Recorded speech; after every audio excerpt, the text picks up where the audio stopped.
حضور نے فرمایا اللہ اس شخص کے چہرے کو تر و تازہ رکھے جس نے میرے سے کوئی حدیث سنی، پھر جیسے سنی اس کو ویسے آگے پہنچا دیا۔ اور آقا کریم نے فرمایا بعض اوقات سنانے والا اس پر اتنا پہنچ کے عمل نہیں کرتا جتنا پھر سننے والا اس کے اوپر عامل ہو جاتا ہے۔ تو جب حضور نے دعا دی ہے کہ اللہ اس شخص کے چہرے کو تر و تازہ رکھے جس نے میری حدیث کو، میرے فرمان کو سنا اور ایسے ہی آگے پہنچا دیا، تو پھر موت کی سختیاں بھی اس کے چہرے کی تر و تازگی ختم نہیں کر سکتی،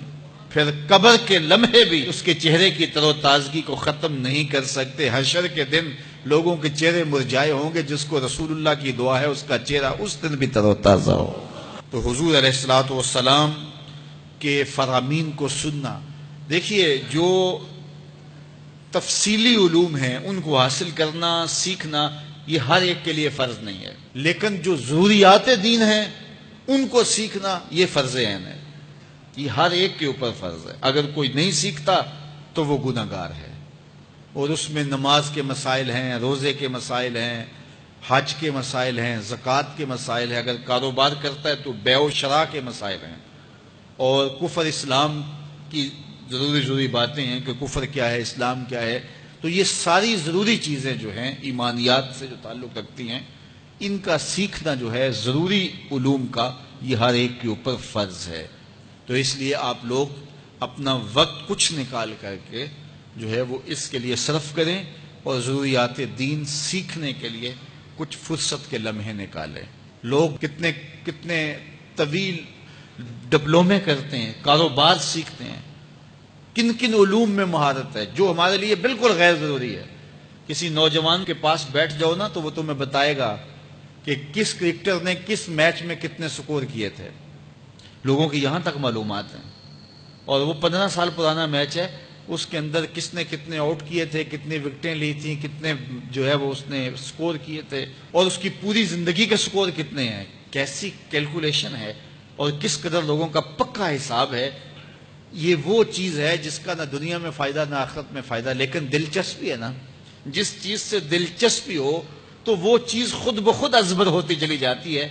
دلچسپیاں انسان کو جو ہے وہ کسی چیز کو یاد کرنے میں مدد دیتی۔ ایک عرب شیخ کہہ رہا تھا کہ ہم ماضی میں پڑھتے تھے کہ ہمارے اسلاف، ہمارے بزرگ ایک رات میں پورا قرآن ختم کر لیتے تھے، تو وہ کہتا ہے میں سوچتا تھا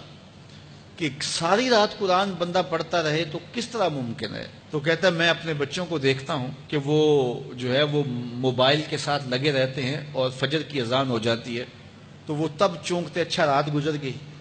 تو میں کہتا ہوں نوجوان کی دلچسپیاں کچھ اور ہیں، اور وہ بھی اس شغف کی وجہ سے ایسا کھبا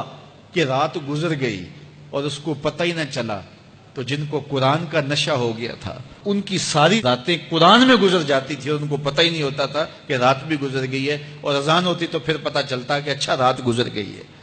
تو یہ شوق اگر پیدا ہو، شوق تو دیکھیے یہ گیموں کا پیدا ہو جائے، کھیلوں کا پیدا ہو جائے، تو وہ انسان کو کیا کچھ سکھا دیتا ہے، اور جس کے سینے میں کتاب اللہ کا شوق پیدا ہو جائے تو پھر کیوں نہ اس کے سینے کے اندر جو ہے وہ طلب کتاب اللہ کی تلاوت کی پیدا ہوگی۔ تو اپنے سینوں میں علم حاصل کرنے کا شوق پیدا کرو، علم سیکھو، اپنی نسلوں کو سکھاؤ، اپنی اولادوں کو دین سکھاؤ، اپنی اولادوں کو نماز کا خوگر اور عادی بناؤ، ان کو کھینچ کھینچ کے نماز کی طرف لے جاؤ، یہ عادی بن جائیں نماز کے، تاکہ بعد از انتقال دعاؤں کے سلسلے جاری رہیں